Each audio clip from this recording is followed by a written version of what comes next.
The 402 is radar contact at 18 miles. Take speed 250. Final bearing is 230. Look, told them this too easy, got no chance. Thought I told them twice, but I don't think they understand.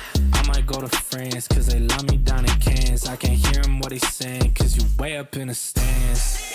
Ooh, feel like Michael when I dance. You can hide it all you want to, but we all know you a fan. Look, told them how I do it. DMs from my exes, but they all just get excluded. I ain't seen that combo, cause I probably got it muted. I got things that's in my college, but my songs all going stupid. Damn, said I'm doing what I said I do. They tryna send a message, just be cautious who you send it to. And you ain't doing nothing that I do not go and let you do. Got 50 million streams, and that's just one stream of revenue. It's at Brunson in New York. Yeah, they say they do it. I said, what you do it for? I done heard some stories, but I'm thinking that it's lore. If they come into my city, they gon' end up on the floor. There ain't nothing else to say.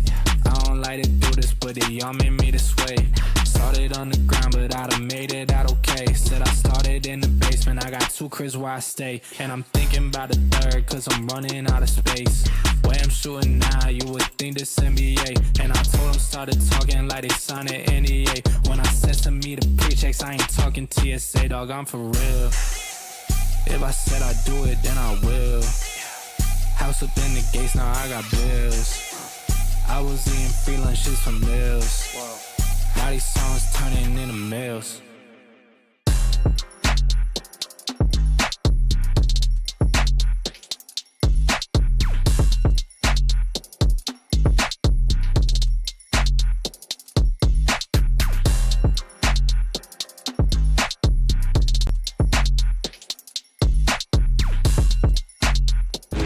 I bet on myself. Yeah, I bet on myself. Yeah, I bet on myself. Yeah, I bet on myself. I don't need you, I do it myself. Yeah, I bet on myself. Yeah, I bet on myself. Yeah, I bet on myself. Yeah, I bet on myself. Okay, dream so big that they think I'm crazy. Let out the beast, no, they can't tame me. Don't play with me, better mind your business. I cannot stop now, I ain't finished. I'ma keep on going till I got that. Okay, the way that I'ma do it, they can top that. Trying to hate, but I don't talk back. I know the kid with the bull, tell him more like. I'm the one that I'ma gamble on, I ramble on. I'm about to get my ramble on, and I'm the one I'm gonna get my ramble on. Gabagoo, gabagoo. Oh my goodness, it is a beautiful, beautiful Sunday night in America. And ladies and gentlemen, you have decided the best decision of your day to tune into the Designated Spitters, because let me tell you something right now. If you thought this show has been good for the years it's been on now, wait till the next year, damn it. Wait till the next year. It's only going to get better. He got into the ho-ho-hos like Santa Claus there, man. Santa Claus, I did George Costanza. Oh, man. That was good. That was good. Nah, man. What's up, brother? How we feeling? I'm excited, man. I'm excited, man. It's true. We got some big things popping for you guys in 2026, man. So it's kind of hard to keep everything under wraps, but gotta do it. We got to do it. You know? You know, the good news is if you are a Founders Club member, guys, you're going to see some of the new logos tomorrow. So I'll be shooting you guys out an email. Get ready for that. You'll be seeing a couple of things tomorrow. And one of those things happened to be the new logo for the Designated Spitters. So if you're a Founders Club member, be happy. Be very, very happy. Well, I mean, right before we went live, there was a little bit of breaking news. So I want to cover that, and I think it's a smart thing to cover just because I do believe that it could bear a little bit of significance to some other players that are out there. So let's jump right into this. Passing bomb. First passing bomb of the offseason. First baseman Josh Naylor and the Seattle Mariners, stays with the team that he was traded to, are finalizing a 5-year contract. Ladies and gentlemen, 5 years for Josh Naylor. Francis, I mean, that's the first thing that caught my eye. Like, you know, I've been sitting here the whole time saying, what? If we can get Cody at, under 5, I'm happy. I don't know if you're getting Cody on the 5 if Naylor got 5. Like it's nothing. No way. At this point, Right? no way. At this point, and it's funny because I've always kind of said with Cody, I feel like it's gonna start at least at 6, just because even before the Naylor deal, I've been saying that Yeah. more so because of Scott Boras, and you know how Boras likes to do his business. But if Naylor's getting 5, I mean, you want to talk about at the outset of free agency, we are still in November. Yeah. Like Naylor didn't even visit with other teams. He didn't even, I mean, I'm sure there was conversation, I guess, because free agency has commenced, Yep. but there was no, there was nothing really out there. I guess I mean, shouts out to him. I mean, we're looking at his page here right now. I think this is one of those pages where you look at it, could be a little misleading. Josh Naylor is a very solid player. And he kind of fit like a glove on Seattle. He fit the lineup well. He's, decent over there defensively. And I saw a video actually this morning, oddly enough, about Cal Raleigh.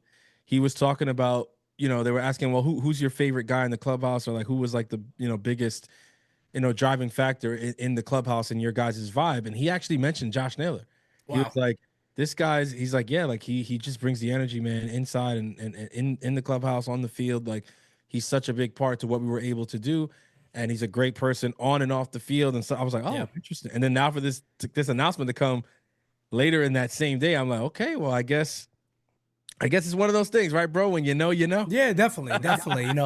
And look, when a guy like after the year that Cal Riley had, I mean, being the runner-up to the MVP award, having a great year he had, one of the greatest offensive seasons of all time as a catcher. We all know that. 60 home runs. Not many people in baseball have ever done that. So he's now in that category as one of the premier players in the American League. I think that's fair to say after the year he had. Now, obviously, you like to see what he does next year and going forward, if it's kind of going to be a little bit consistent. But when he speaks like that, it holds a lot of value. And Seattle wanted to make him happy because, look, when Seattle lost, the one thing I really liked was their owner released that long statement kind of telling the fans, hey, look, we wanted to win. Cal Riley cried. He was in tears basically about losing. You heard when, I forgot who was doing the interview, but you heard J-Rod screaming in the back. Yeah. Like after they lost. I mean, this is a team that really felt like they were going to go to the World Series. Like they felt like this is the year we're being the chip and we're going to go for it. We got a good pitching staff, and they do. They got a good core. Francis had a clip that recently went viral talking about a core, and they have a pretty decent core over there. Guys that have played together for quite some time now to come up together through the same system, and they're trying to put that together. The reason why I think we're bringing this up and talking about this a lot is because it could bear significance on, again, the rest of this market.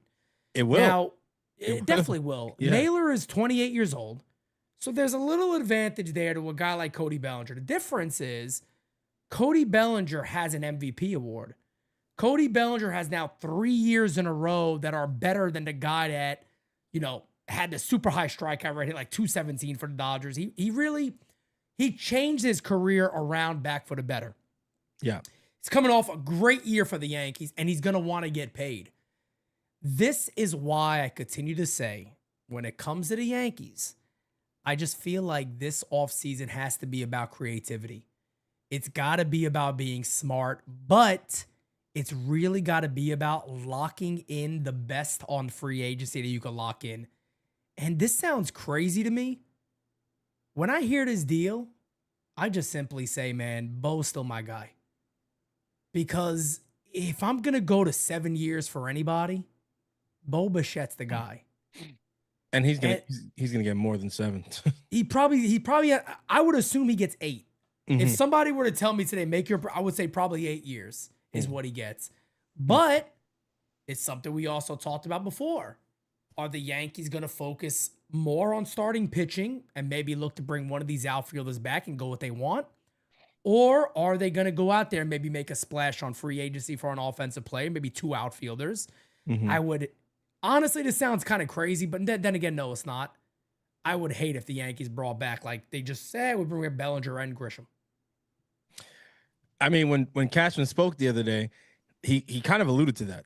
And that was, I think, at least for Francis Lee, that was the most upsetting part of what I heard, and I heard a lot of shit that day. But that might have been the most upsetting thing. Oh, we heard a lot of shit is right. They brought up remember they brought up the comments that, oh, well, you know, Trent Grisham, there's rumors that he might opt out, that he might decline the qualifying offer. Yeah. And he said, yeah, well, if that happens, that doesn't mean that we're not going to pursue him in free agency. I was like, Right. I'm like, wait, Tom. So not only do you guys love Trent Grisham enough to offer him $22 million for 1 year, but if he rejects that, you're still going to try to pursue this guy on a multi-year deal? Because if he's rejecting that 1 year, it's because he wants multiple years. Yeah, of course. Cashman's like, yeah, I mean, we'll still be out there pursuing him. Bro, what did Trent Grisham do to this team? What did he do to this team? They are so in love with this dude, bro. Yo, it's so wild, bro. I tell you guys this. You know what he is, what he's done to the Yankees. What Cindy Sweeney has done to America. I mean, he's done something, bro. She's moving up my list, friends. Like I told Jira today. I said, look, I tell you what. Be up there. She's moving up my list. She is moving up my list. That woman is something. I tell you right now, she is something. She's moving up my list. I got to be honest. That's what Trent Grisham has done. He moved all the way up to the top. He's moving up to the Yankees list. They love this guy. Outside of Cody Bellinger, he is the name that has been mentioned the most. Imagine they gave him like a 4-year deal. I'd die. Pete, how much? What kind of dude? What kind of dude do you think it's gonna be? Because I don't see it being number 3. If he rejects this offer with this current outfield market the way that it is, I'm sure that the reason he's rejecting it is because he's like, I mean, there's not that many options out there. I can probably get at least 3 years. Maybe I predicted that. Maybe I predicted that when the Yankees gave him the deal. I said I think he rejects it because there's nobody out there. Yep. Like in reality, if he sits back and goes, you know what, our plan is going to be to wait, let Cody sign. Yeah. And let Cody and Tucker sign. After that, who you getting?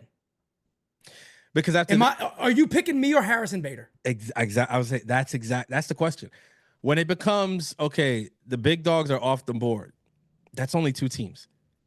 Only 2 teams are one's gonna get Cody, one's gonna get Kyle Tucker. Once those guys are gone, you realize that the outfield market completely shifts several levels down to Trent Grisham and Harrison Bader. Basically, do you need a right-handed outfielder or do you need a left-handed outfielder? Like, because they're pretty much the same. Only Trent Grisham is coming off kind of a better career year, but what Bader did in Philly also has done him a lot of favors too. Yes. So they're kind of in the same position. I mean, Bader, in a playoff run stuff. And all that, he did that too. So that is definitely important. And even though Bader has that playoff run with us too, that I feel like that's right. He did well then too. I think he's just that type of guy, to be honest. Like Bader is one of those guys that, hey, he steps up in big moments. I mean, you can't deny that he did it with the Yankees. If you remember that year, he was the only guy hitting. He was one of the only guys in the Yankees lineup that were hitting. That's why Boone made the decision that time to bat him leadoff, but he never told him. And then he found out like the day of, which, well, anyway, we could go down the line of that he for never a told long him. time. But got a couple of super chats real quickly. Thank you for being a friend. Our good friend Steve All Pro says, "Hi Pete, hi stepdad. Can we please get Jay a chip?" Meeting Aaron Judge, of course. That's what we're here to talk about a little more. We got a lot more to talk about today, guys. Don't worry. Rocket Man says, today the San Diego Sporting News saying that Fernando Tatis will be traded because ownership is definitely selling the team. Now, strange thing about that is current ownership has come out and said he will not be traded. So that was apparently something that came out here recently with current ownership. Again, I mean, it doesn't matter what they think. If they sell the team, the other guys could do, whoever buys it could do whatever the hell they want. But the rumor is that they don't believe he will be traded. But again, we don't really know what's going on in San Diego right now. It's kind of like up in the air. There's no lock that they're selling. And then there's, it's a bit of a mess right now. I want to respond to that. I think the news came out that they were possibly, considering selling the team. And then immediately, we all start running wild with, oh my God, Tatis or maybe Machado or whatever. Yeah. And in reality, first of all, the sale of an MLB team takes a very long time to materialize. Like it's going to be something that even if that is what they're doing and they're actively shopping for the right match to buy the team, that new owner has to be approved by the other 29 MLB owners.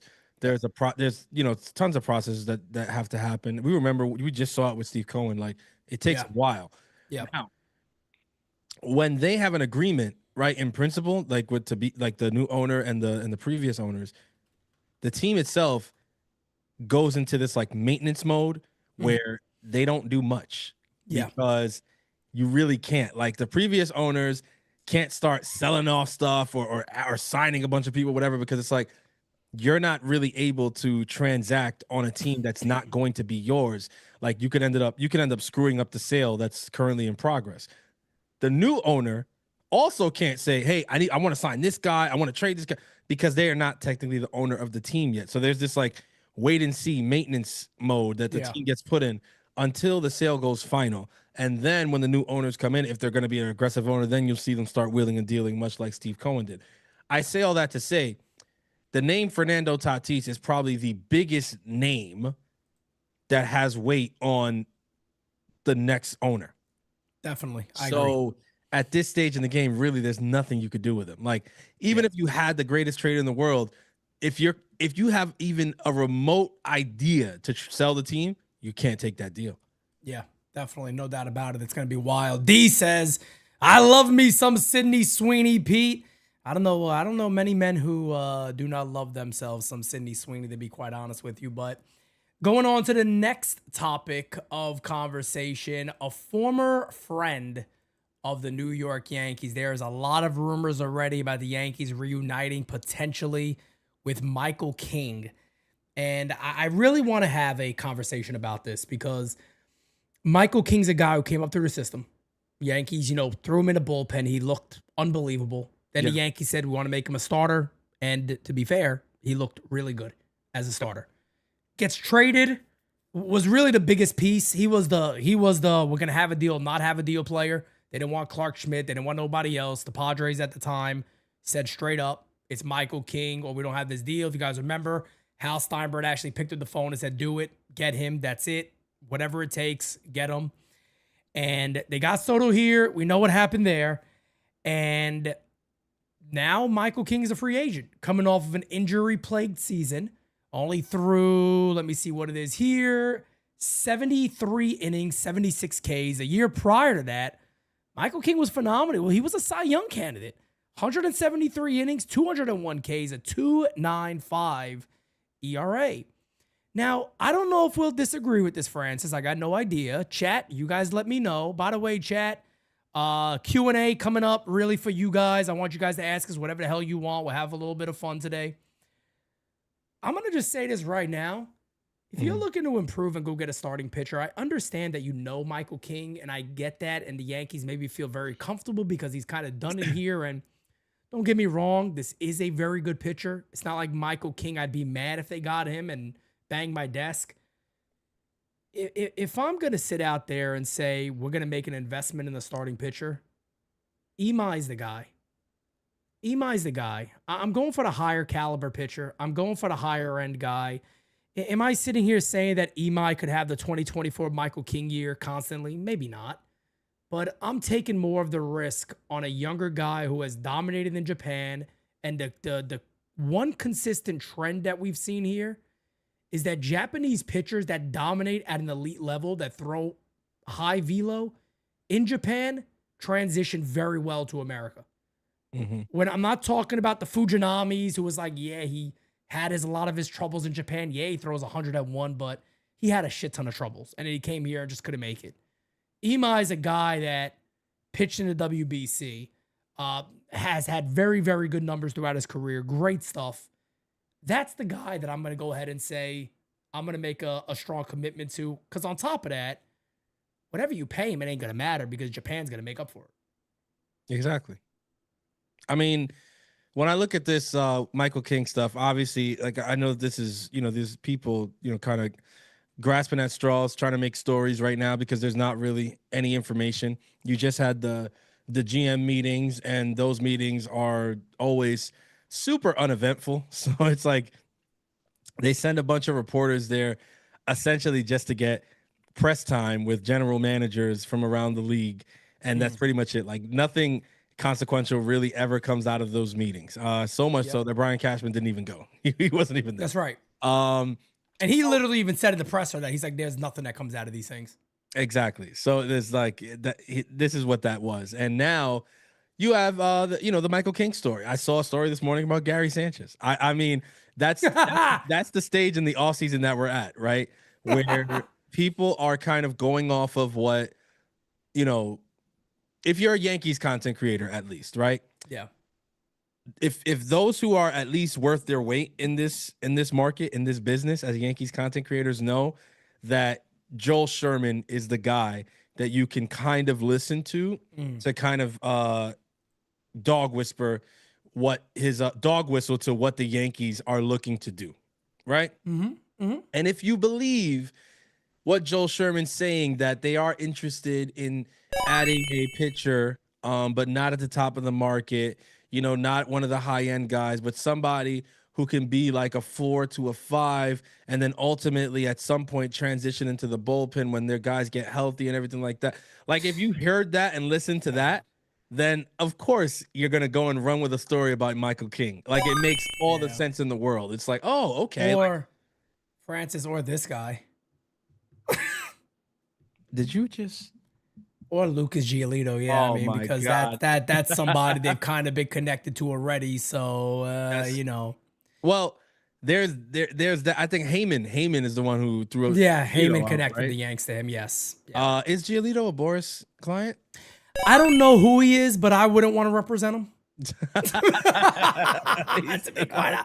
I mean, look, I really wouldn't want to represent this gentleman right now. I don't know who his agent is, but I'm glad it's not me. Facts. I mean, and here's my thing too. Like legitimately, what you just said. If we are to listen to Joel Sherman, then forget about Imai, forget about all these guys. And there's just I need something that's truly gonna give me hope this offseason, because I'm losing it already. I mean, I legitimately am losing hope already. I've told you guys countless times, this is the lowest I've been on the Yankees providing something that I'm going to get excited about. Yeah. It's the lowest I've been in my tenure of being a Yankee fan. He's with CAA, so he's got a pretty solid agency. Yeah, I get, even Heyman going to Giolito and say, yeah, Giolito's a guy I can see. Yeah, again, if you're listening to Joel Sherman and he's saying they're not going to be shopping at the top of the market, it's going to be a 4 or 5 guy, whatever. Okay, I can see that. But to me, Michael King is an even better pool. If you're saying, well, that's what they're saying, like they're saying that that's what they're going to go for, then yeah, Michael King makes a ton of sense in that regard. Here's the thing, though.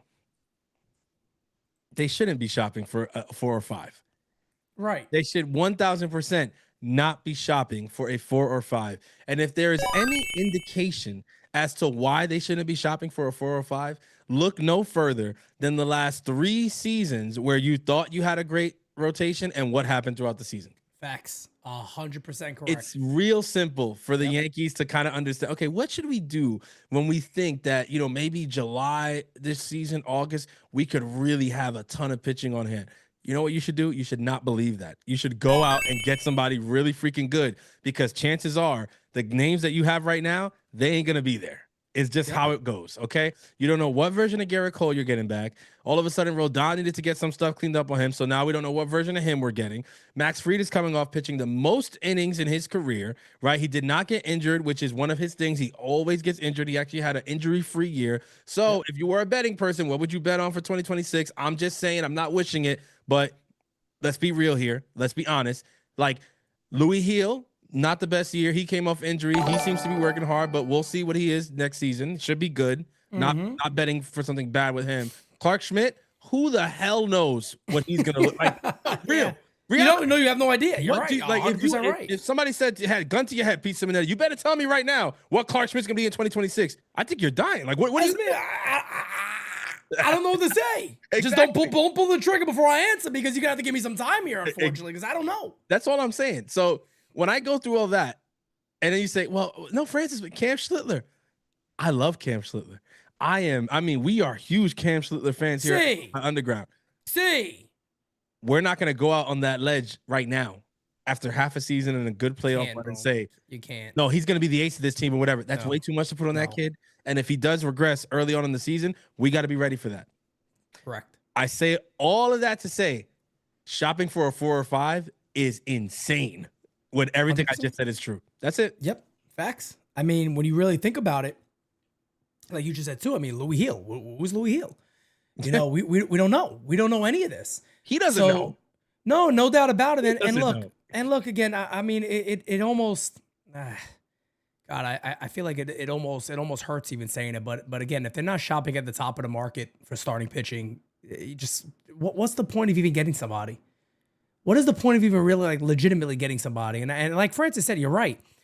There's been so many years in a row now where the Yankees are starting the year with a rotation that we're sitting there drooling about, and you never get it. Hal Steinbrenner talked about all the moves the Dodgers made. They got to stay relatively healthy. Guess what? They didn't stay relatively healthy. But guess what they had in the postseason? Enough of their starting pitchers to win. That's a good point too, because when we say this, you know, some people say, "Oh, you guys are always so negative, so negative." Okay, well, we're not being negative; we're being realistic.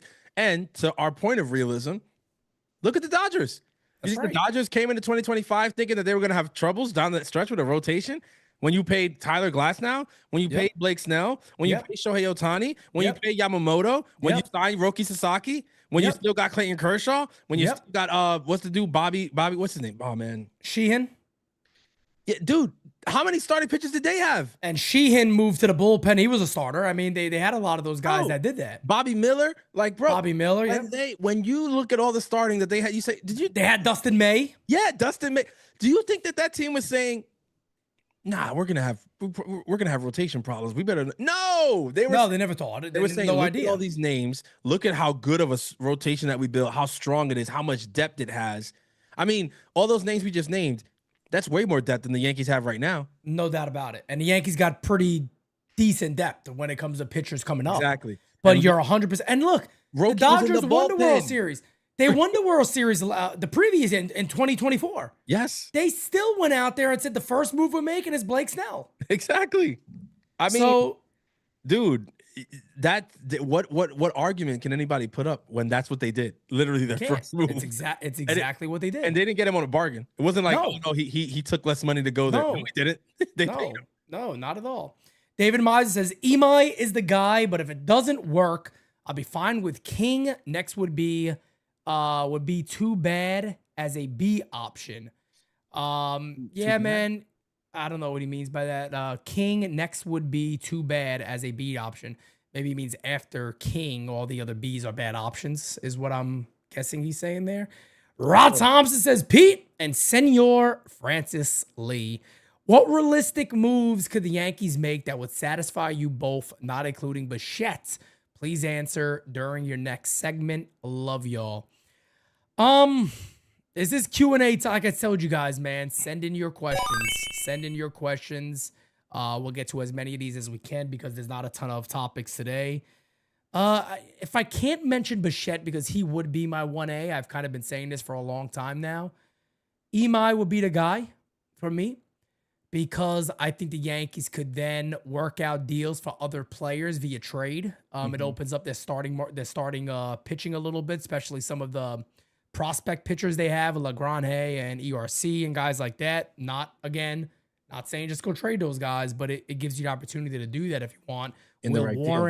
Will Warren, another one that you could then move maybe for the right type of deal. So for me, again, I'm sorry for the boring answer, Rob, but Imai would be that guy if it's not Bo Bichette. I'm on the same line as Pete.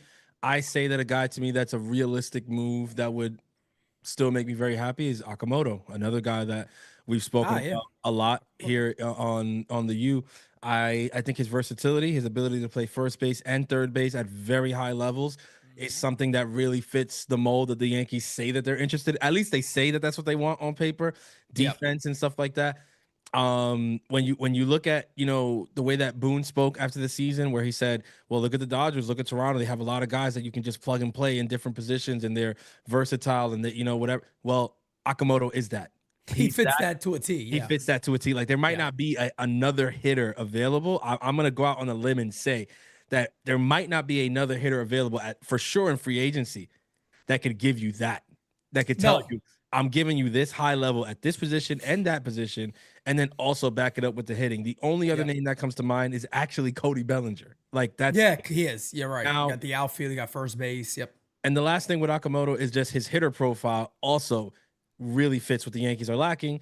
Because of the contact. Because of the contact. That's really it. So he's, if I can't mention Bichette, he's the next guy that I would say, okay, I'd be very happy with that. I'm gonna throw one more name out there because this is funny. I spent a day the other day with Pop Simonetti, and of course, me and Pops are talking all legend. Yankee stuff and all this other stuff, and Yeah. he convinced me, friends. I got to be honest with you. He convinced me even more so than even you and Kevin tried to convince me. Ketel Marte. My Pop Simonetti loves him. Some Ketel Marte. And he knows ball, man. He knows ball. Bro, first name that came out of his mouth when we were talking about the Yankees offseason, he said they should go get Ketel Marte. No matter what, go bring that guy on board. And we were talking about it on the reasons why and why not and this and that. He mentioned the postseason, how he plays. He mentioned that he does everything, power, on base percentage, average, puts the ball in play. He mentioned all that stuff. So, Rod, just to throw another name out there, a guy that apparently is going to be traded. And hell, if the Yankees, I'll tell everybody something right now. If the Yankees are rumored and you start seeing legit rumors from the guys that, you could trust a bit, there will indeed be a Ketel Marte watch because he's that type of player. So there, no doubt about it, will be a Ketel Marte watch if shit gets popping and gets hot. Bichette is on that list. Imai's on that list. There's a few players out there on that list, and maybe there's some other big names who I haven't even heard about yet that could be dealt. We'll see. Rocket Man says 4 years ago, we said passing on great free agent shortstops and counting on a prospect shortstop was a risk. We were all right. Yanks can redeem themselves by signing Bo Bichette. I agree. And I've been trying to damper a lot of people's, concerns and say, hey, let me put some cold water on that. Calm down a second. I've been doing this a lot, and I'll do it again right now. You don't have to sign to be your shortstop forever. We all talked about this. You got a guy that's going to be a free agent at second base next off in 2027. You could simply say, hey, Bo, we're going to throw you at shortstop. Hopefully the knee's all right. We'll see how that goes. If not, we believe you're a second baseman. And as long as you're okay with that, we'll eventually move you over there. And Pop Simonetti agreed with Francis on another thing. He said now's the time to trade Jazz. He knows ball. I'm trying to tell. It kind of sets things up. Where you guys think Pete gets it from, man? Pop, he knows ball, man. And I'm sure he was real happy about Aaron Judge taking his third MVP home. I know that. He messaged me all night. Did he win yet? I said, Dad, you got to wait a second. He's going to win. Don't worry. And my dad loves, it's funny because he loves betting. He still loves betting. Like he loves going on he has every single app you could think of. It's crazy. Yeah. And I told him, I said, Dad, you bet. Look at what Polymarket and these things have the percentage at him winning. It's like 86%. He's going to win. The market is no way going to be that wrong. No way in hell. That's what gave me confidence. I was like, nah, Judge is going to win this thing. So, yeah, he was extremely excited about it. But Marte's a guy you and Kev been all over. You guys love the idea of Marte on the Yankees. And I'll tell you what, man, I'm convinced. We kind of went over some mock lineups and had some fun with it. And Marte would be a significant upgrade on this team. He really would. I don't think there's enough that we can say. I just think also when you look at it, just again, when you talk about players that kind of fit a Yankee profile, the money, that contract is, there's just not money. There's just not much money there. So there's not a lot of things where people can kind of push back. Oh, but the Yankees aren't taking that contract. Like, because I've also said that to some people. I've gotten these random proposals like in my DM, like, oh, do you think the Yankees would do this? They would do, and I have to answer like, the Yankees aren't taking that contract, man. Like, let's, you know what I mean? Like, I hate to be that guy because it's not like they don't have the money. They're not like out there with a tin can and saying, hey, I said that about Bryce. Please, like, but yeah, Bryce is one of those names. Yeah. Machado also to me is one of those names. Yep. Who was the most recent one? There was one. Damn, I'm gonna kick myself until I remember that one. That somebody was like, no, but he makes less. I was like, yeah, but he also makes a lot of money, and they're just not gonna pay that money. I'm sorry, it's not gonna happen. No doubt about it. But I would love to see a move like that. Now, obviously, it's gonna take a lot. We know that. Like, Ketel Marte ain't gonna be a passover, a simple deal. It'll No. take something from the Yankees, and then you got to figure out the position. I mean, obviously it feels like second base. He's played very, very little third base in his career. He has a cannon for an arm. I don't know if that would work out too well to play in so much of the right side of the infield.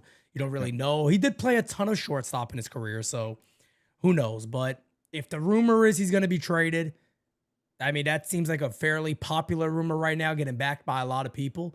I said it last episode when me, you, and Kev was on. I still think the Mets would be the most likely candidate to land him. I think that makes a shit ton of sense. So, but we'll see. We got a lot of offseason to go. Kyle Malay says, I believe Yankees will get Imai and re-sign Bellinger.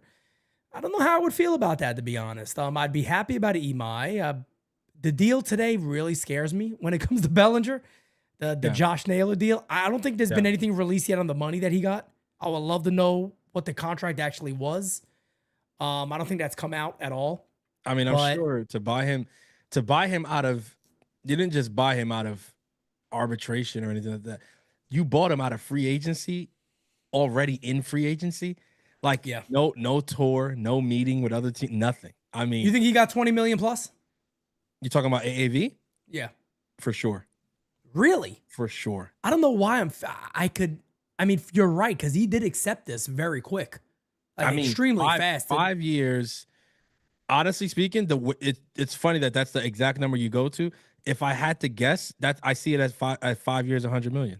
I can see that 20 million a year. Yeah, that does make a lot of sense. That's what I see the deal as. If it's not that, then it's like just under that, like 19.5 or 19 or whatever. The lowest I could see that would be like maybe 18.5. But even that 18.5, like for him to take the 5 years right there, knowing that, you got to remember, he's another guy, right? He's another guy that's in a market where it's top heavy, but the moment that Alonso drops and Murakami drops, I mean, you can make the argument that him and Murakami were on the same level. Why? Because he's proven in MLB and Murakami is not yet.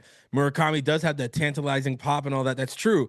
But once you look at the first base market, Alonso's right at the top. When you remove Alonso, I always felt like it was going to be Naylor and Murakami, and it was just going to be a choice on what exactly teams needed. Yeah. So for him, and I think it's all about the less of the risk. To be fair, Naylor is the less of the risk. He's way less of a risk, no doubt about it. Because that's on top of that too, you're getting pretty good defense too. He's not a horrible first baseman at all. Like, for a bigger guy, he moves very well. He can steal a base. He could run. Also, I mean, he does all that stuff well. Also, he fit in that clubhouse, and I think Seattle might have played really well. I mean, they went deep this year, and this might have just been a situation where Dipoto was just like, hey, why mess up a good thing? You know what I mean? Yeah, facts. It's crazy. But I mean, even somebody like Murakami has to look at this and say, shit, that was one of the biggest teams connected to me. Yeah. And they just got their guy. Yeah. Now, I'll tell you this. I'll tell you what. It's going to be interesting if Seattle goes out there and grabs Okamoto. Because they do need a third baseman. And I've been saying, he seems like the obvious fit for Seattle, is that you just plug him in at third base. And, man, I tell you what, man, that put together a pretty decent infield there. So you know who fits, with those guys there. So you know who would fit really well there too? Who's that? Ryan McMahon. Oh, I don't know why I thought you were gonna say Anthony Volpe. Anthony Volpe. All right, well. Oh man, I'd be like, hey, no, McMahon. Yeah, McMahon too. McMahon. So here's why I say that. My whole thing, right? We were talking about this the other night with Kev. Is he was like, well, do you think he was like, do they trade McMahon? And both of us were like, well, yeah. Like, you 1,000% trade McMahon. And it was yes, they can. The money is he's making $16 million a year. So. And he's a well-liked guy. He's not one of those guys that feels this guy's an asshole. We don't want to deal with him. No, he's nobody like that. Also familiar with the Western Hemisphere of this country, being a Rocky for so long. And on top of that, plays damn near platinum glove third base. Yeah. And still has pop. So he's a guy who a lot of teams, especially a team like Seattle, would look at and be like, I mean, we can plug that 6, 7, 8, or 9 in our lineup. I mean, shit, hell yeah, sign us up with that defense. Yeah, that's exactly what we need. That would only happen, of course, if Okamoto's already off the market. So to me, that's right. That's why that move makes a ton of sense for the New York Yankees because you would essentially have two moves right there. You could sign Akamoto and then the very next day call up Seattle and be, hey, we know you guys were interested in the guy we just signed, but Yeah. we got McMahon for you. That's And right. it's pretty much that. Look, Brian Cashman and Jerry, these guys been doing this a long time. That's not even a long conversation, bro. It's like, No, that's simple. it's Jerry. You know That's what simple. this is. You know what this is. This is salary. Yeah, it's a We got the guy that we're going to play there. We got other guys who are going to come off the bench and be utility. We don't need to be paying this utility guy $16 million. He's not a utility guy. He's an everyday player, and right. he did pretty well for us, right? I think you guys know what he could do for you. What do you think? What do you got? Send me something. Give me something. Give me some arms. Give me some minor league stuff. Doesn't even have to be high end. Doesn't even got to be the top of your. Give me a bullpen arm. Literally, bullpen arm for a good bullpen arm for a starting third baseman. Come on. That's not. I mean, literally, that's a short conversation. Yeah, they've done that about it. Here's a couple of the guys in the pen that we like. Yeah. Well, if we get approval on that list, we'll pick the guy we like and we have a deal. Yeah, I think it's real simple. Just saying. Makes a lot of sense. Steve says the best rumors I have heard is that Paul Skeens wants to be a Yankee now or later. That's some damn good news. Can't wait for him to come to us. Well, let's hope that actually does eventually happen one day. And, that would be an amazing thing one day. Smooth Operator says, Pete, Francis, what's your prediction on the type of moves Cashman will eventually make? I have no hope, unfortunately. Please give me something to hold on to. Brother, I'll be honest with you. I wish I could. I can sit here until I'm blue in the face and say that, the Yankees are probably realizing a few things and maybe they got to make these moves. We don't even know what the Yankees are going to do with payroll. We don't know if they're going to go to 275 like some of the rumors have been. We don't know if they're going to go to 305 again or anything close to that. We just don't know right now. I'm myself, I'm in a wait and see game. Yeah. It's wait and see for me. I really don't know. I can tell you the moves I would make. Does that, if somebody were to come to me right now and say, Pete, you want Bo and Ema, you think the Yankees do it? I'd say, hell no. Hell no. There's no chance in hell that the Yankees go and do that. Years ago would have been a different story. For sure. I'd sit here and say, yeah, I mean, why? Of course they'll likely do something like that. But where the Yankees are right now, man, I hate doing it. I wish I could provide you hope, but I'm kind of in the same boat as you. I need some hope myself. I don't know. I don't know what they're going to do. It's hard for me to predict that. We're in wait and see mode. We would be lying to anybody if we just came out there and we're like super confident, saying like, no, the Yankees they're going to sign one of these guys, man. There's no way that Tucker and Bo and Imai and all these guys, Akamoto, there's no way they don't get one of these guys, whatever. No, we can't say that. There is 1,000% a world where they don't get any of the guys I just mentioned. Exactly right. 100% a world that happens. So, I would love to, provide you some hope, but can't lie to you, man. That's just not who we are. Yeah, that's not what I'm trying. Definitely don't want to do that. Ryan Lindsay, welcome to the U. Welcome to the deli. We got gabagool. Oh, you bet your ass. And if you want that mozzarella, boy, we got the two in the deli. Welcome to the deli. We got Oh, I tell you what, there is nobody like Joey from the Bronxy. All right. Let me see if we got any other. I think I might have missed the super duper ooper. Indeed, I saw at least two more. Yeah. Oh, I did. That's another one there. Make sure the last. There we go. All right. Now I'm back on track. Rowdy, my guy. What's up, brother? He says a lot of money coming off the books. Just saying. They have room for both King and Imai. Add Bichette and Bellinger, and this becomes a very, very scary team. Francis Lee has been preaching that since we started talking about Juan Soto last year, and the possibility of bringing him back is that money is coming off the table for the Yankees, and they have no excuse not to make moves. They just don't. They don't have excuses not to make these moves. They just have to go and do it. But again, it goes back to what we said before. I wish I could provide you all with the confidence that they will. I can't do it. That's where the Yankees have left us at this point, is we're not confident in the moves that they should be making. I feel a little more confident maybe in the trade market than I do in free agency, which is really sad because it used to be the other way around. I agree with you. I don't think there's, again, it's a very similar answer here. The money is coming off the books. It's something that I've kind of made it my business to catalog here on the U and bring it up as often as I can. Not as much this season as in the next 2 coming seasons, but again, when you make moves in terms of signing free agents, it's never 1 year. Like, it's very rarely 1 year. Like, yeah, last year we saw Paul Goldschmidt sign to a 1-year deal. But when we talk about, the names that we're talking about right now, your Emais and your Bellingers and your Tuckers and your Bo Bichette's, you're not talking about 1 year. You're talking about multi-year deals. And if you're looking at a multi-year contract, then you're going to look at your finances over the next few years. And over the next few years, the Yankees have significant money coming off the books. And they can, they can 1,000% play in whatever waters they want to. It's something that Cashman said at the outset of free agency. We have the ability to do anything that we want. And he says it every single year.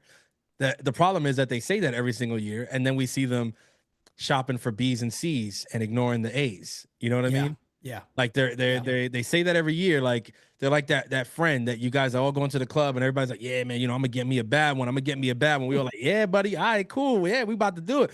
And you get there and your boy, all of a sudden you see him and he's just talking to nickels all night. Oh my God, you can't do it. He's ignoring the dimes. The dimes are right there. He's like, nah, I'm not even interested. Give me a nickel. I need a good solid 5 tonight. You know what I'm saying? That's been the Yankees. Unfortunately, that's been the Yankees. And I mean, again, bro, we're not hope salesmen at the end of the day, man. Pete and Francis, we've never been those guys. As positive as I am, I can't. I've never lied to y'all. Like when I say something, it's because I wholeheartedly believe it. I just don't believe that this offseason. I'd love for the Yankees to shock the crap out of me and knock me off my ass and literally be like, I'd love for me to be sitting here like a month and a half from now saying, damn, I did not expect this. Like I did not see this coming. It's one of the saddest things to actually talk. God, they got me in such a, I got to write like a journal. I got to have like journal logs, man, for Pete Simonetti right now, because I feel like it's something to look back upon. Like, how did you really feel during this offseason? Because it's so friggin' obvious, man. And that's the thing that pisses me off more than anything. And I know I got a gut feel. I'm just going to be pissed off this offseason. I don't know why I feel that way, but I just feel like it because, again, man, I did the example with Pops. I said that, I've been telling the community this, and I even put it online about this, is if you just sat there and said, what's the position out there that the Yankees are currently have, the position on the field that you could really improve the club with? What's the position you really look to target and go after? He said immediately, shortstop. And I said, everybody says the same thing. The Yankees won't upgrade it. We know they won't. We all could sit here today confidently and said, if they did, we'd probably shit our pants. Because that's how much shock we would actually have. It's the shock of seeing a great white coming at you when you jump off a friggin' cliff. Oh, shit. Shit in your drawers. It's that type of level shock. There's no way that any of us right here confidently says the Yankees get a really good shortstop this offseason. Watch. Nobody would say it, but everybody could admit it, that it is the position that the Yankees can significantly upgrade. No questions asked, no doubt about it. You can make a debate that the Yankees can hit up the trade market and get better outfielders than they've had in the past. You can get a Steven Kwan that's out there that really does fit this club well. You can put your chips all in the middle on Jason Dominguez and ride that bet and see what happens.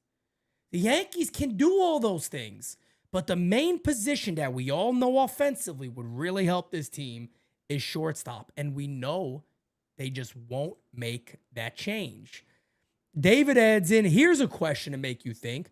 Sign a free agent that you buy low on, he can have a good year. I guess you're asking who that guy would be? That's a really good question, actually. It is. Man, you guys might hate this answer. I don't know if this is a good answer or not. Let me think a little more, man, because there's one person's name that kind of popped into mind. I'm like, I understand it. There's two people now, kind of. Who could it be? That's interesting. I've got a couple names, but I need to pull up one guy just to see just how bad it was. Throw it out there because I'm very, very interested in who you could pick. I'm gonna take a look at something real fast.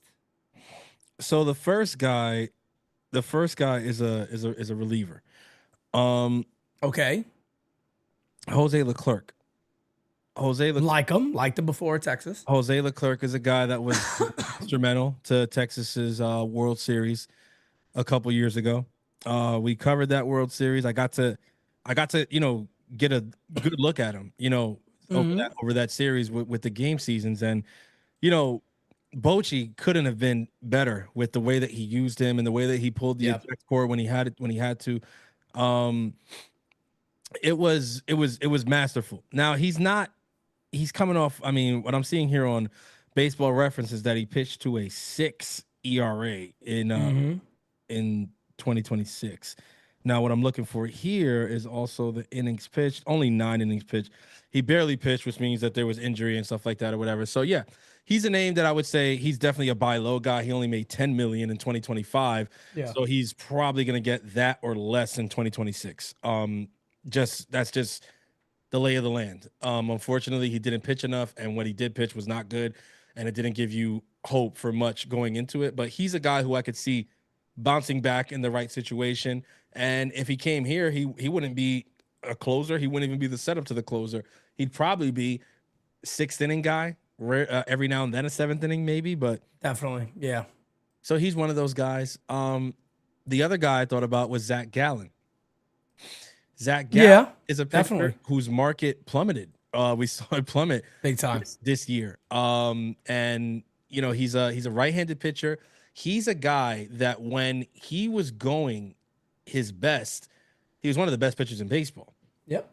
I mean, he's a guy that we've seen, Cy Young candidate. Yeah, we've seen him come into the Bronx and just, like literally just quiet the stadium. Like there's just like we're watching some piss poor at bats and we're losing hope as every out happens. We're just like, this ain't gonna be a W, man. This ain't one of those. So, I mean, for him to have been that freaking good, plummet to where he is now. And you could say, well, no, Francis, he's probably not going to sign the cheapest of deals. Well, I would push back a little bit on that. He's not going to get the money that you would have guessed he was going to get a year or two ago. That's not going to happen. That's not going to happen. His market value has plummeted. If anything, there may be a possibility that he signs a short prove-it deal or he signs a deal with an opt-out after the first year. He might be more interested in that than the team signing him because he might say, listen, I'm finna bet on myself here. I'll take a multi-year deal, maybe 3 or 4, but I need this opt-out after year 1 because if I go out there and I pitch to the way that I know that I can, I'm going right back in this market next year and I'm getting my just due, which would be great, especially for a team like the Yankees who'd be like, shit, why not? Because that's going to keep the initial contract very low. So, he's a guy that comes to mind. Man, I tell you what, you're better than me because I don't know. No, he's good. I've been a fan of him for a long time. I predicted actually years ago, if you guys remember, about him. He one of the roundtables for the year of NL Cy Youngs or breakout players. I said him, and that's exactly when he broke out with Zach Gallen. Yeah. I was looking at some relievers too, but there's just some of them that had such bad years. It's so scary. That have been so good. Like a guy like Kirby Yates has been so good. Yeah. And then he had a horrible year, 5+ ERA for the Dodgers. Fastball velo was down a bit. He's much older. He's almost 38, I believe. Is he a righty? So he's a right-handed pitcher. And that's what I'm thinking. Like, him, Duvall, and Bednar at the end of a game could be good. If he was the guy he was in 2024, I'd be like, shit, yeah. I mean, why wouldn't you want to go after somebody like him on a 1-year deal potentially? But he would be a prove it type deal. My only concern on that is there anything left in that tank? Because that tank could be absolutely done. Yeah. So again, we're not talking about the top line guys, folks. We're really talking about, like, David Miser asked, prove it deal. You know, who's the type of guy that can maybe be a prove it type deal? And I'll be honest with you guys right now. I'm looking. I'm in the moment right now. I'm looking at the free agent list. And there's a lot of players out there, but there's not a lot of guys that are extremely attractive. You know, I don't think Hector Neris anybody wants to go, you know, chasing after again from a lot of the guys that we've already known. There's a lot of role players. Orlando Arce is another guy who I said I could see the Yankees going after because he's a shortstop. 1000%. Orlando Arce is another guy. I'm gonna throw a name at you there. I'm gonna Let's throw hear it. another name at you there at that same position. At short, Yep. Ha-Sung Kim. Ha-Sung Kim. Injured year, but Injured year. great defender. Only hit 234. Got a great glove. He's a buy low candidate. No doubt about it. He would definitely be a buy low candidate. Probably to the Yankees, too. Could be a fairly attractive one, to be honest. Especially if you're looking to plug somebody in because they want to hold it over for Volpe, which I would hate, especially when there's a guy like Bo in the market. But I get it because it does sound like a Yankee move. Yeah, that was a good question. That's a great question. I mean, that's a from question that Daniel makes Iser. us think. That was good. Yeah, I mean, I'm literally still kind of running through the list just to see if there's any name that just, you know, pops out at me as a buy low type guy. Via trade, there's names that kind of jump out more. Yeah. But free agents, it's sticky. Yeah, it's tough. It's hard for me to really find anybody else. I'm just not finding anybody else that I think would actually make sense for like a major bounce back for the Yanks. I mean, the shortstops that are out there, there's really nobody that, unless you want to bring Tim Anderson in and try him out, I don't think that would make sense. I like what Darius said. A lefty reliever I would sign is Gregory Soto. We like Gregory Soto a lot. Yeah. That's a name that makes a lot of sense. The Yankees need velo. He has that. He did pretty well for the Mets. I think he was one of the guys who actually did well for the Mets. Yeah. Soto's very good. I saw his name, but I don't look at him as a buy low candidate. Me either. I think he's gonna get kind of his value, which is not very high. I'm not saying that his value is gonna be like a crazy. He's not getting Edwin Diaz money. No, I think I could see, I don't know, anywhere from 8 to 12, 13 million, but nowhere near like 18, 20 million, nothing like that. Even 13 is kind of high. I would love that deal at around 11, 12. But yeah, I don't look at him as buy low. I do think that the Yankees would entertain that idea because they're definitely going to be looking for lefty bullpen help. I'll give you a name at shortstop, actually. Oh, who we got? I got a free agent name at shortstop that had a really down year, but a lot of people love this guy for years. Willie Castro. I wanted to trade for this guy. And he's a buy low because last year he had 226 with a 313 on base percentage, had only 11 homers and a little over 400 at bats. But again, when we're talking buy low, he makes a bit of sense. He got a great arm, not the greatest defender when it comes to range at shortstop, but a phenomenal arm. But again, a guy that I think the Yankees did have some interest in. But when you do look at all the shortstops that's available, I think you're right. For the buy low candidate, Kim looks like the most attractive one, in my opinion. I don't think the Yankees go back to Jorge Mateo. I don't think Jorge Mateo's a type of guy they would even look to entertain on that. And just one more thing. You brought up a name just now in Castro that I would say if you hooked up Cashman to like a lie detector test, I don't think he sees him that much different from Kim. I think those would be two guys that he would be equally as interested in. Because remember, there was links him and Castro for like that Cashman liked Willie Castro. Let me throw a name out there to all of you guys. And this means shit is probably going really bad for the Yankees if this is the case. But let's just say they missed out on Belly. They missed out on Trent Grisham. Would you think the Yankees would try to do like a 1-year deal with a Cedric Mullins? Oof. Nowhere near the guy he was a few years ago. But again, a guy that's going to hit you, 15 plus homers, has great range in center field, not a great arm at all, horrible arm, but can definitely get to just about anything. He's a buy low out there for sure. He's a buy low candidate for me, definitely, because I don't know if he'd be better in the Yankees lineup. Maybe he would be. I don't think the Mets played him every day when they got him, did they? He initially was supposed to be the everyday guy, but it just wasn't working out. It didn't work out for him. So, yeah, I mean, he really just hasn't been the same guy. I mean, his last really good, halfway decent year, you got to go back to 2023. Yeah. But he is no doubt about it, a 1 year type deal that you could get. Yeah. You could get this dude on a 1 year deal. Scott Their Wright, best night tonight. He said, "Whoops, I just put up a All of a clip sudden, Michael of Cedric Mullins out of nowhere. Michael K starts Ian coming. Hamilton throws a ball to Cedric Mullins. That's what just popped up on Baseball Savant here. Ian But Hamilton throws a ball. Ian Hamilton throws a ball to Cedric Mullins. That's the Oh, man. highlight of the day today. Insult to injury, huh? How about that? Scott Wright adds in he does know the AL East, which is true. Been in the AL East long enough. When he was on Baltimore, right? And I mean, he had some very good years in Baltimore. There was times where you can go back right on this channel. There's times where I know for sure I said, "Damn, man, he looked great over here." I mean, the lefty bat, great range out there in center field. I was like, "Wow, this guy would be phenomenal over here." But obviously, I mean, that was when he was like really killing shit in Baltimore. But I mean, the response back then from you was like, I mean, there's no way though, like because he was just too good. He was way too good. There was like, there's no way that Baltimore's letting him go. Yeah.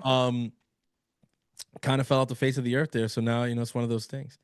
I'll throw one more guy by you too. Oh, go ahead. Another Oriole, believe it or not, pretty funny. It's another Baltimore Oriole, Austin Hayes.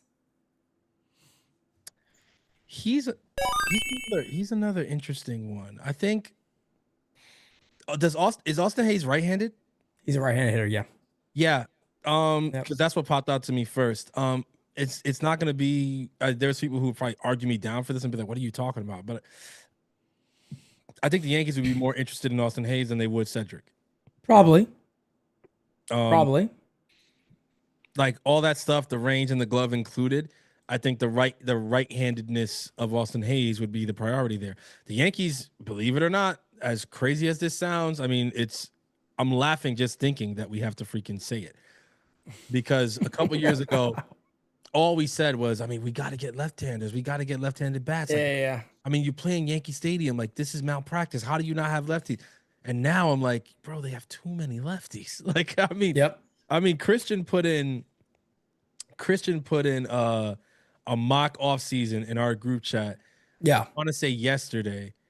And he's like, I mean, if the Yankees do this, like, what do you think? And I was like, upgrade. I was like, it's an upgrade for sure.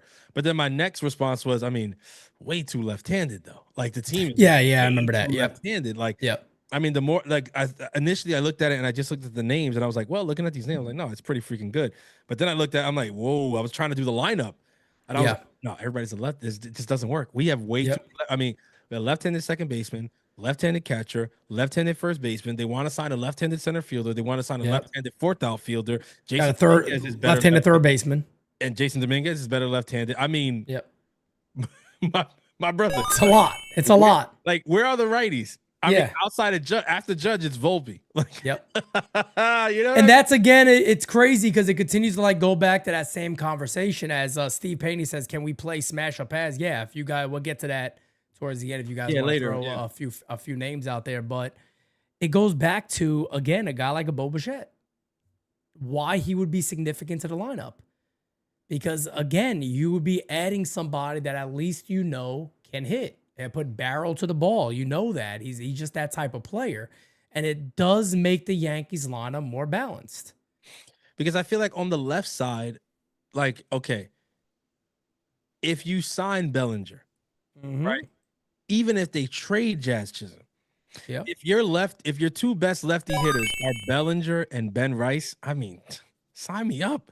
That's formidable. That's very formidable.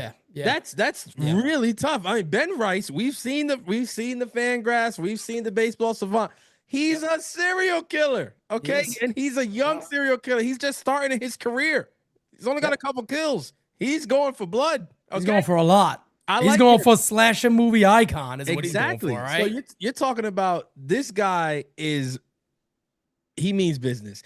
And we know what Bellinger is, at least on the Yankees. I mean, we could expect that for maybe 2 more years, 3 maximum. But, okay, if those are your two best lefties, I'm rocking with that. But on the right-handed side, we got Judge, and Judge, that's the best you can get. Outside of that, though, you know what I mean? Like, who's that next guy? And I'm like, yo, he's not on the team. That's why Bo Bichette is so attractive. Hell, that's why Alex Bregman is a name that I've been like, would they ever consider that in I don't think so. work? I keep going back to my answer of no. No. There is one more outfielder I'll throw by everybody because the Yankees have been connected before, and it really would feel like a Brian Cashman like late move. Max Kepler.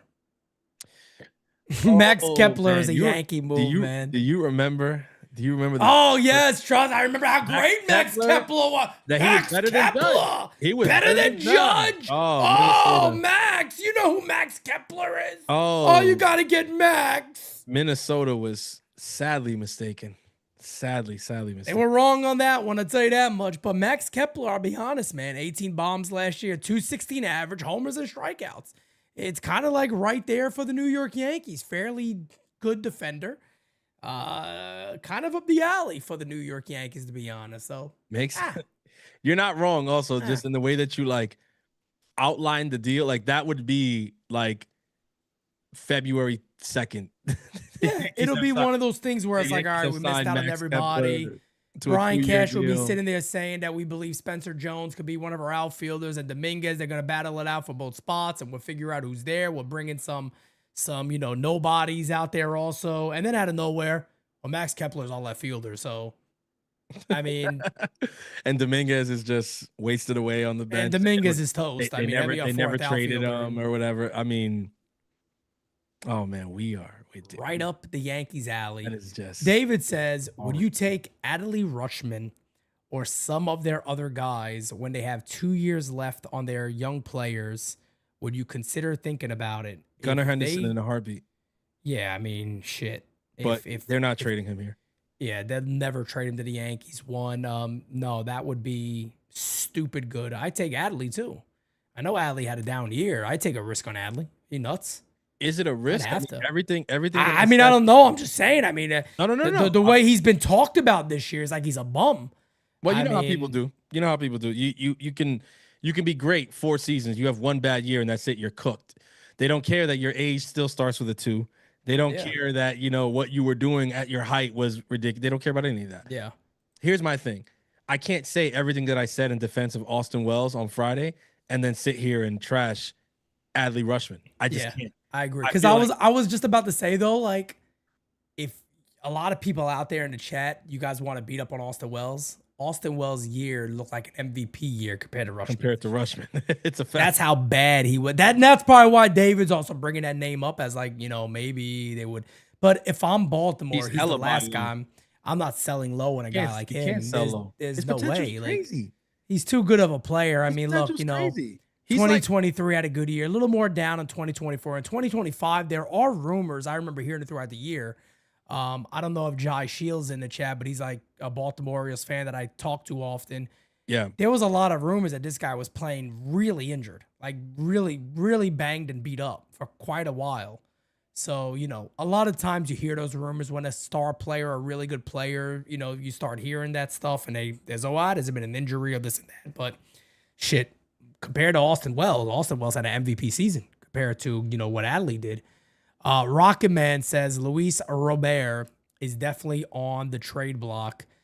A lot of people are just over the moon about him. I'm not. I've never been one of these people that's like, I know the potential's there, but I feel like this is a guy who's never really showed any of that for a long period of time. There's a lot of injuries. Yeah. Shit, if you want to give me somebody that's been beat up but shows potential and is always hurt, I'll trade for Ronald Acuna before I do. give me Ronald Acuna. Let me take the risk on that one. I'll take the injuries with that one, but Luis Robert, I'm good. As always, man, we're right here. I put out a tweet after All Rise on Friday. I didn't say anything, just posted a picture. And because Francis just he just had a moment where he was just thinking, what could be Ronald Acuna? Could you just freaking imagine? I think it's a possibility, believe it or not. I also do too. I think that he's a name that hasn't been brought up at the outset of free agency and the off seasons rather. But I feel like that's 1,000% a name that somebody somewhere is calling Atlanta about. With everything that happened, now you got Snicker retiring. Atlanta is in the transitional phase of all transitional phases. I mean, could they bounce back in 2026? Would it shock people? I don't know. They just had a rookie of the year, so I mean, But I look at this team and I say, look, man, are they going to be better than the Phillies guaranteed? No. Are they going to be better than the Mets guaranteed? No, not right now on paper. No, I mean, you never know what happens, but hell no. So here's my thing. Like, you're almost guaranteed to start the year chasing two teams in your division. That doesn't even mention the Los Angeles Dodgers, who are at the top of your league. So it's like, is this the time for Atlanta to say, well, we're going to go all in and we're going to add to this team, we're going to whatever? Or is it the time for Atlanta to be the smartest people in the room, which they've been several times, and say, I mean, hell, if we can get some guys right now that can put us in position 2 or 3 years from now, when I think we have a much better shot to compete, because I think the Phillies run will be over. That window will be closed. We don't know what the Mets are going to look like at that point. Shit, wouldn't shock me.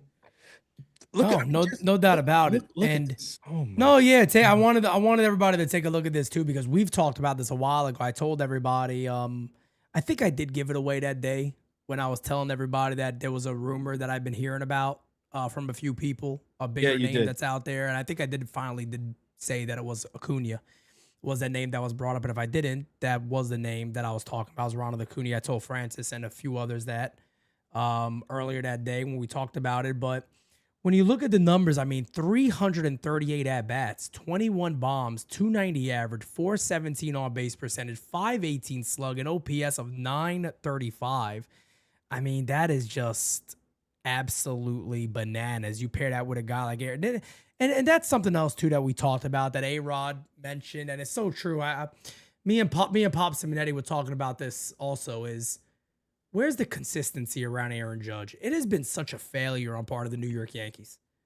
It has been such a failure that Judge has not had players that have been around him, and you know who you're going to battle with every day. He has not had a consistent core. And I'm talking about core offensively. I'm not talking about him and Garrett Cole has been a core front. No. Talking about an offensive core that we're going back out at this thing again. He's had guys like Anthony Rizzo protecting him. G's been up and down throughout his Yankee career, let's be honest. Cody Bellinger, 1 year. Juan Soto, 1 year. Where's the player that you're sitting there being like, there's been 4 or 5 years that the Yankees have done this with? There is no. They don't core. exist. There's no. Where's the guy that signed long term that's there with Judge? Nobody. All the guys we've passed on, Seager, we've all passed on all these guys. It would have been if the Yankees but the Yankees, Brian Cashman had to be the smartest guy in the room. He had to be the smartest guy in the room. It's such a problem. He had to be the smartest guy in the room. Biggest problem the team has. He because Brian Cashman, I've said this several times, I'll say it again. The worst thing that could have ever happened to the New York Yankees was the movie Moneyball. Yeah, that was the worst thing. So freaking true. To happen to the New York Yankees. Yeah. That movie came out, and Brian Cashman had to sit in a theater with whatever, girlfriend he had at the time and see Brad Pitt play Billy Bean. And Baldy sat there and probably could not take it anymore. He's like, you got to be fucking kidding me. He thought Tom Cruise was going to play him next. He said, Brad Pitt is playing Billy freaking Bean. Billy Bean. What has he won? I've won. I've put together big team, whatever. And in that moment, that's the moment that Brian Cashman decided, you know what? I'm not going to take this anymore. He said, I'm going to orchestrate a team. I'm going to put a team together to the point that everybody's going to know that if that team won, it was because the genius of the GM. Okay. It's not going to be a team that you look at on paper and automatically say, yeah, this is a guaranteed winner. No. I'm going to put the kind of team together where I find diamonds in the rough. I find people that were kicked off of other teams and DFA'd or whatever and turn them into all-stars. And I'm going to do that the same way Billy Bean did. Only I'm going to do it on the New York Yankees. And then they're going to have to make a movie about me. Well, that's not exactly what's been happening. Okay. You keep bargain hunting. You keep shopping at the middle and the bottom of the market, and you keep paying the price for it. You know why? Because that kind of stuff only works for the actual small market teams. Yep. The baseball gods are not going to let the Yankees win a World Series shopping at the bottom of the market. Nobody ever talks about that. But baseball is one of the few sports that even still till this day, man, I'm telling you, there's just something about tradition. Yep. When it comes to this game. All right. And it's one of the game. It just, all the rule changes Manfred can make. And there's still certain things about this game that just, they won't change. You understand? Like when Yeah. you walk a leadoff guy, late innings in the playoffs, don't they always fucking score? Yep, that's right. You get a guy, or you make a costly error, whatever, doesn't always come back to bite you. Yeah. You leave that starting pitcher in, one batter too long, doesn't he give up a home run? Like this, certain things just you can just set your watch to it. Well, the Yankees not winning, shopping at the bottom of the market, you can set your watch to it. All right. Yeah. Baseball is this again. They're not going to allow that to happen with the New York Yankees because it would be the most unfair thing. No doubt. No doubt. And I've been seeing this so much from a lot of Mariners fans, but I've also now we see it from a Yankee fan. Judge also hasn't produced when it mattered. It mattered this year, and Judge went off. Unfortunately, nobody else decided to play along with him. Unfortunately, so he had no real core. You want to talk about it? What's been his core? Can anybody name me the core that Judge has had next to him? Don't say Giancarlo Stanton, please. Please, I don't want to. I mean, who is it? Who legitimately? Like, I don't want to say that name in the chat. Who's the core the Yankees have had with them at the top of their order? I mean, shit. Let me fuck this. I'll play a game right now, real quick. He said, "Fuck this." I'll play a game real quick. Let's see. Yankees. I'm gonna do this. Yankees opening day lineup. We're gonna go through years. I'm pretty sure you could do it like this. I'm gonna test it. Yeah, let's go. I'm pretty sure you can. This would be good. Let's do this. Let's do 2018. All right, here we go. Let's see. Opening day lineup. Here we go. Come on. Here's who the Yankees had in this line. Aaron Judge is in right field. Oh, no. Matter of fact, I got all of them right in front of me. This is even better. They gave me the entire list. All right. Since Aaron Judge has been a Yankee, let's have a little bit of fun here, folks. All right? Okay. The first 2017, all right? Guess who was center fielder was Jacoby Ellsbury. Left fielder was Brett Gardner. Shortstop was Didi Gregorius. Third baseman was Drury. Second baseman was Walker. First baseman was Tyler Austin. Who stayed the same that year? Let me see. Oh, nobody. The following year, 2019, nobody stayed the same. Greg Bird was the first baseman. Gleyber Torres at second base. Miguel Andujar was again the third baseman. Think about that. Miguel Andujar. Troy Tulowitzki was the shortstop. Oh, Cashman got his man. Stanton was in left field. Gardner was in center. Judge was in right. He's the only consistent that you can look at here. The only one consistent is Aaron Judge. Then he did get a consistent. You ready for the consistent? Left field. Aaron Hicks. For 3 years in a row, Aaron Hicks became a consistent, and the DH was consistent. 3 years of Big G, 2 years of Gleyber Torres, 2 years of Giovanni Urshela, 1 year of Luke Voigt, and then it was our good friend Bruce. Remember that great addition? Yeah, I remember that. Great addition. Bruce, okay? That was 2021. Begging him to retire. After that, DJ LeMahieu and Josh Donaldson became a consistent. DJ LeMahieu and Josh Donaldson became a consistent for the New York Yankees, folks. That, my friends, has been his core. Can we if we did this with a few other clubs, I guarantee you don't see the changes that you see right here. Craziest thing about it is, Francis, you want to see something. Matter of fact, I'm going to pull this up because this is so friggin' telling. This is so crazy. Watch this. I'm going to go down to 96 to 2010 first.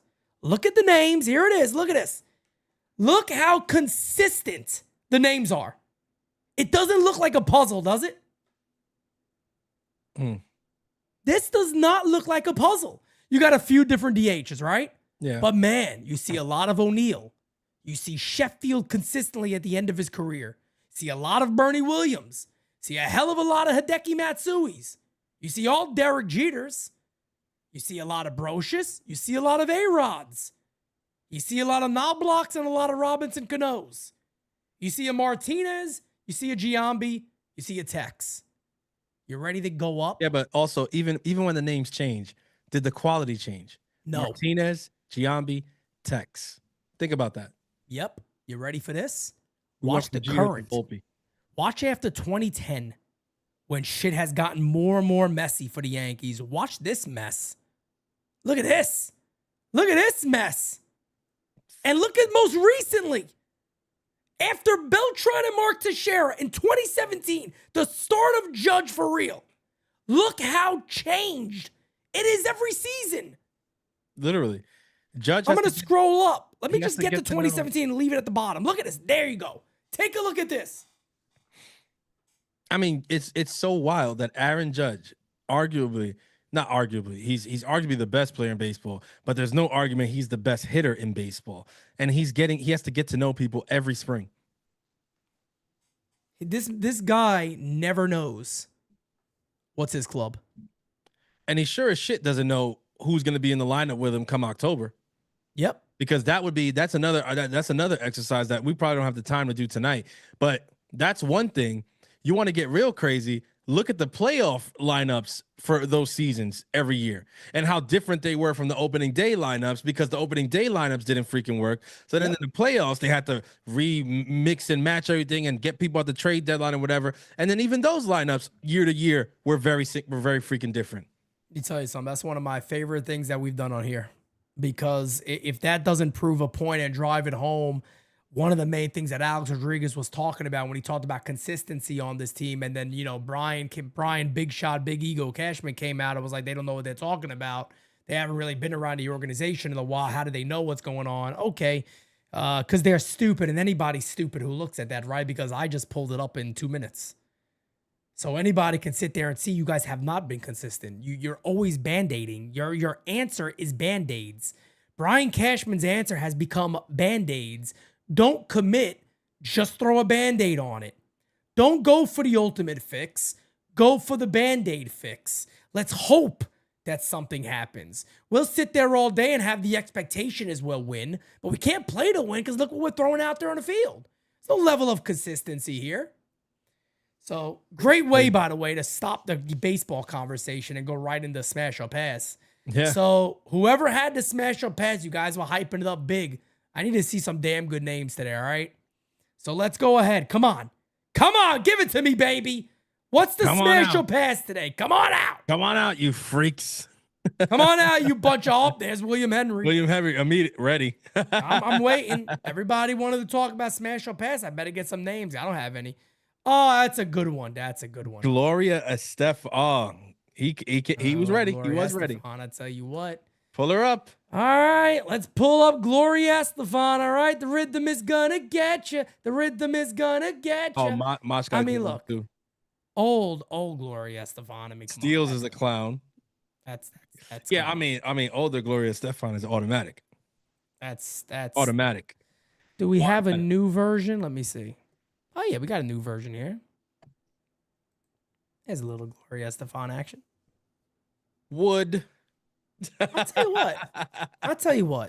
I'm gonna pass. No, I would. I'm gonna pass. I'm passing. I'm gonna pass. I'm passing on that one. Give me her, Mrs. Met, and a order 10 tacos al pastor. It's gonna be a nice. You know what? I'm gonna pull some. I got to do this now that you said that, because I had to share this out the other day. Mrs. Met was ready. Mrs. Met was more than ready. I'm gonna throw that out there for everybody right now. Now, Mrs. Met is a smash. There's no denying it. Automatic. I'm telling you, man. I've been trying to tell people, man. She got the yams. I'm telling you. No, she got more than. And by the way, please. By the way, Francis started this shit, so stop copying it. No, now everybody talk about the yams on Mrs. Met when Francis been said this shit years ago. You know what's crazy? You know how long ago? Like, it was to the point where when I said it, you went and looked it up. You was like, wait, what? You went and looked it up and we pulled up a picture. We had the whole thing. Yes. All of a sudden, everybody talking about she got the yams. Everybody, bro. I mean, you know what they say, man. Imitation is supposed to be the highest form of flattery. But I'm not feeling too flattered. I'm not flattered. I tell you what. I tell you this. I'm not too flattered. Did you say Macho King had one? Macho had a good one. I think I'm trying to find Angela Lansbury. Angela Land. Is that the woman from Murder, She Wrote? No. Is it? Pull her up. Why do I feel like that's the Murder She Wrote lady? I don't know her by name, so if it is her, I'm gonna be dying laughing. Medina said it is. Yep. Angela Lansbury. After that, Oh, man, you gotta do much. Steele's Ana Gabriel. She was the soundtrack to my Saturday I'll morning. be honest with you, brother. This is right up your alley. You know it is. Right there, man. Come on. Oh shit! Oh, damn! That's that grade A pasteurized right there. Wait a second. You know what I Wait call a that? second. I call that cold foam, baby. Hold on a second. Hold on a second. I gotta do it. I gotta do something real quick. Hold on. I know what he's gonna do. Oh man. Nah. I got this. Hold on. All right, hold on. I gotta do it for her because she deserves it, damn it. She Build a deserves website it. you love. Hold on a With second, Wix. folks. Hold on, let these stupid ads pass. There it is.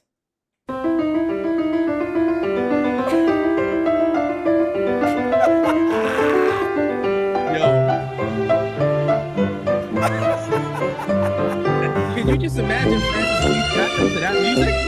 Tapping into that music.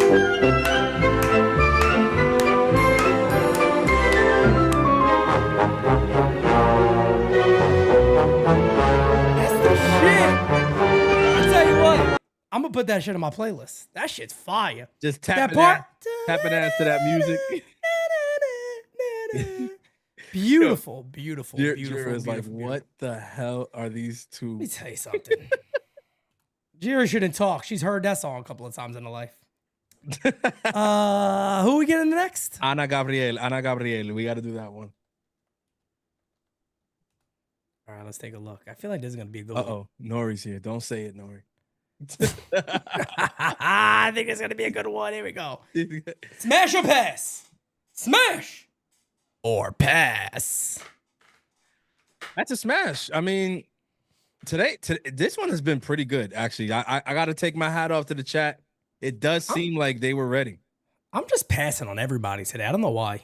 Is there something wrong with me today? I'm just passing on everybody. It's just, sometimes it's just how people feel. It's how you feel. I mean, Yeah. maybe Francis is feeling frisky. I don't know. Could be. You might be. I mean, I'll be honest with you. I've been scrolling through, and I guess I liked a few videos. So I've been seeing Sydney Sweeney all day. So I'm just like, I mean, that's the thing. If you're comparing to, come on, you're comparing them to. It's hard. Like, that's kind of on Jira my got a mind, good one.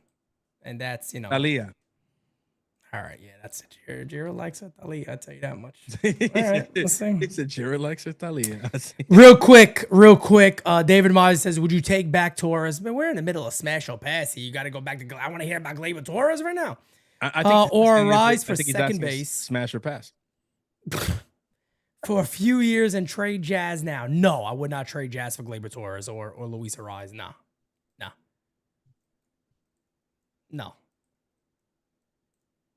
No, friends. There's no way you're gonna. No, come on. You would take Gleyber Torres back and trade Jazz?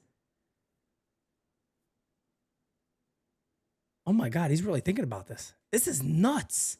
Really? This is how left-handed we've gotten, but no. But I was close. I gotta be honest with you. I was very close. No. I noticed. I saw that. No. I saw that. I was going through it in my that. head. I'm going through it in my head. People forget. I'm not you. I know you remember, but remember how good Gleyber Torres was. I mean, in 2023, he was the best player outside of Aaron Judge on the team. He's a guy who's had tons of success here. He's a right-handed bat, which we are bereft of somehow. I don't know how this has happened, but it happened. I'm like, I mean, you put him at second base and then you trade Jazz and you get something like, but then what started playing in my head was just all the mistakes and the mental head case stuff. And I was like, I don't want to deal with that. I love Gleyber. Absolutely love Gleyber. I just, at this point, don't feel like New York is the fit. See what David Mizer just did? We're in the middle of smash or pass. We have a good one going. And now in my mind, I had Sydney Sweeney. Now I got Gleyber fucking Torres. So I don't even know, if I even want to talk about this now. But let's go ahead to the next one. Rocket Man is a nut. Here we go. That's all. That got to be automatic. But it's a smash. It's a smash all day. Yeah, I was gonna say that's automatic. That's automatic. I don't know why the fuck there's a bird here, but Why the hell are we looking at a sequel right now? Oh man, okay. now that Doberman might bite your ass if you try to smash. So I just tell you, you better be careful. You better hope that Doberman is accepting of you.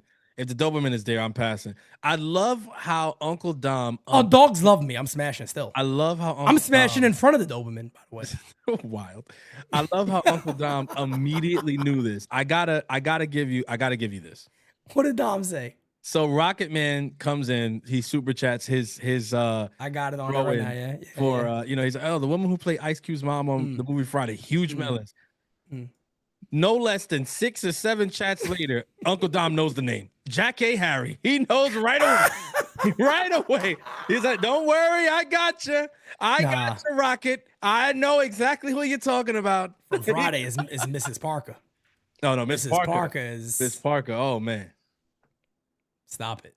I mean, Miss Parker is just absolute stop it. Oh, by the way, Miss Parker, interesting enough, here you go. Here you go. You got Miss Parker from 95 and 2025. Smash. Automatics. Smash. Miss Parker. Miss Parker. Absolute smash. DJ Steele says something Montero and Paulina Rubio. Okay, I gotta be honest with you, I get a little concerned with DJ Steele because I have no idea who is gonna pop up. Amaya Montero, Paulina Rubio. I don't know who's gonna pop up. Jira got La Chilindrina in there. All right, so I'm assuming this is who we're talking about right here. If that's Paulina Rubio, that's a smash. I'm gonna pass. He's gonna pass. Okay. I'm gonna pass. Oh, Chris, you know ball. Zazie Beats, you know ball. Shouts out to her. She did make a weird comment about showering though. Recently. Oh no, yeah, no. Woman, you know what? Any woman who makes a comment about showering, you're done. I gotta take it back, actually, Chris. Yeah, no. Beautiful woman, gorgeous even. No. But she made a comment about the showering, and Francis can't get with that. No, you gotta go. You gotta go. There's no way. Cleanliness is akin to godliness. Yes. It's important. Very, very much. You know, you gotta. This is what Jira does, folks. Here you go, guys. Smash or pass. But come on, it's a good one. I'm smashing. Maron. You gonna smash? He said Maron. Oh, look at this for real. Look at this. Nah, me. I'm gonna go ahead and pass. Here's another one here for you. Yeah. Oh yeah. You know, that's it's a real Mike Fishman type. That's probably how he dresses in the offseason. That wouldn't shock me. That wouldn't shock me one bit. All right, guys, we'll do one more. We will do one more. Okay, DJ Steele's throwing in the super chat, so we're gonna have to do these ones. Let's see. La bruja del 71. Let's see what we got here. He's playing off of he's playing a little bit off of Jira, I think. So I mean, I see a bunch of different images, so I don't know. I think that's who he's talking about. Pretty sure. I'm pretty sure. Yeah, that's a pass. It's a pass. I kind of like the thing on top of her head, to be honest. You sound like the thing. I like the thing on top of her head. It's like afterwards, she could just like dust the floor. Yes. I mean, she's probably going to have to after I get through with her. I tell you what. She going to have to dust the floor up after that. I tell you what. Hey, yeah, they brought it for Smash or Pass this week. I tell you what. I don't know, Steels, the other one you said I'm trying to find. I just there's way too many pictures here, so I don't know. I have no idea. He said Doña Florinda? No? I can't find anything. All right. That one would have been funny too. It's similar. One. It's they're all along the same line. La Chilindrina, La Bruja, there's similar things. Yeah, so I guess that's gonna be it for us today, folks. Solid Mrs. Doubtfire. That looks like Uncle Dom dressed up as Mrs. Doubtfire. Who said that? Replay up. Why did I replay? I'm gonna be honest, bro. I was saying in my head when I saw it, I said that looks like somebody. I just don't know who. I don't Replay. know who that looks like. Watch I'm your gonna have back. to pull this back up. Hold on a second. Watch your back at that next event, man. Uncle Dom. Nah, you know coming Dom for you. knows. Dom knows we love Dom, but I gotta pull this up. Dom, I'm not. I didn't think of Dom. To be fair, I did not think No, of of course Dom off the top. But no joke, I'm sitting there looking at this. And he's like, this reminds me Now of that I said somebody. it. I just can't put my No, finger. wait. Now that I said it, Francis, look again. Now that I said it, tell me not. I mean, Hold on a second. Wait. oh, you son of a. Yankees win! Oh, Let's my. fucking go!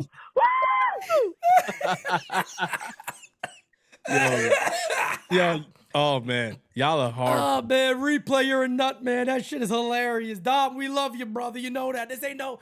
Dom knows how much I love him. I love. He's got. Adore No, Uncle Dom's probably got one of the best sense of humors on the channel. So shout Aunt out Mo to is laughing her ass off. That makes me happy. Of That course. makes me even more happy. Replay, thank you for that, man. I needed that laugh today. I'm telling you.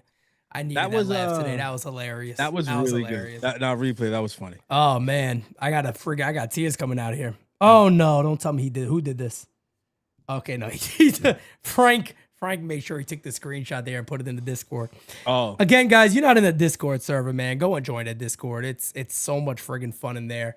But guys, another great episode here at the U.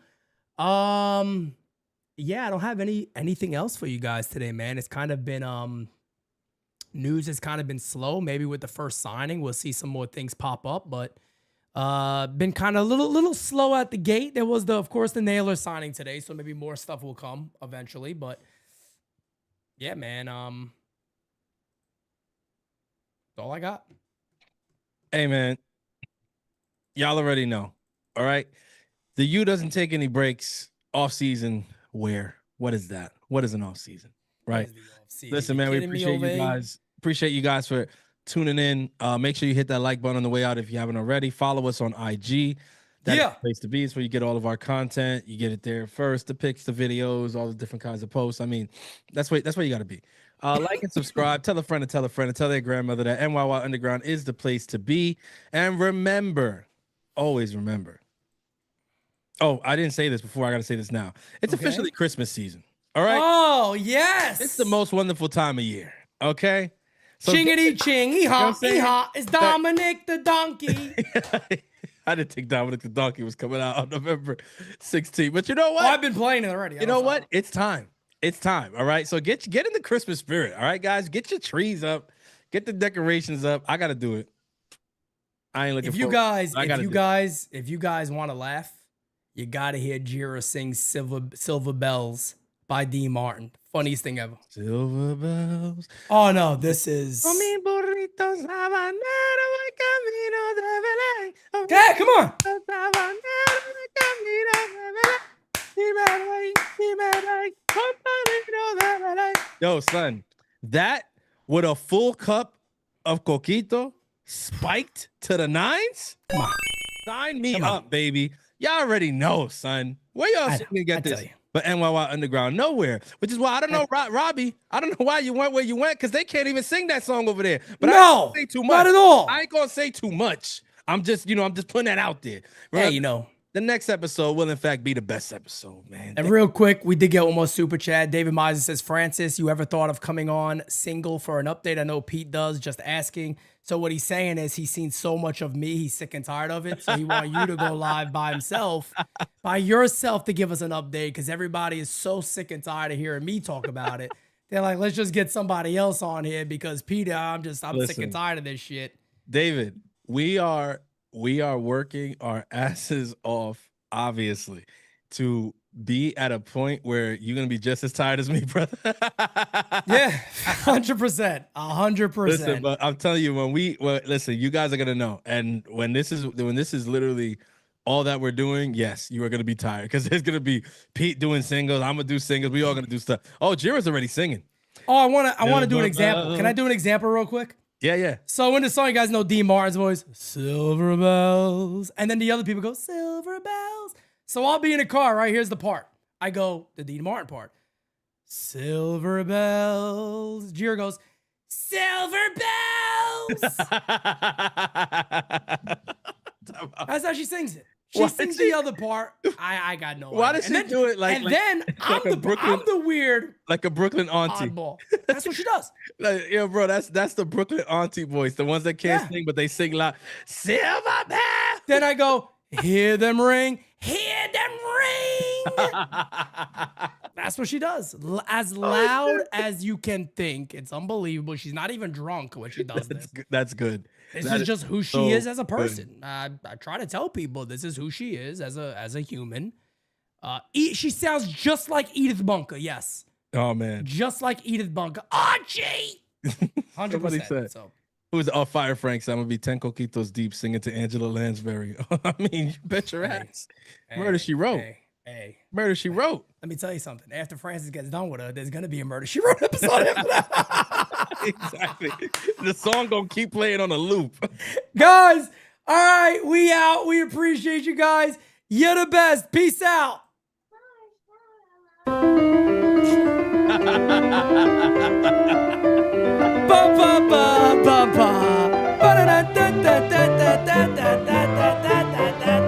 make a promise, but I do my best. 25 cent, now I'm 25 racks.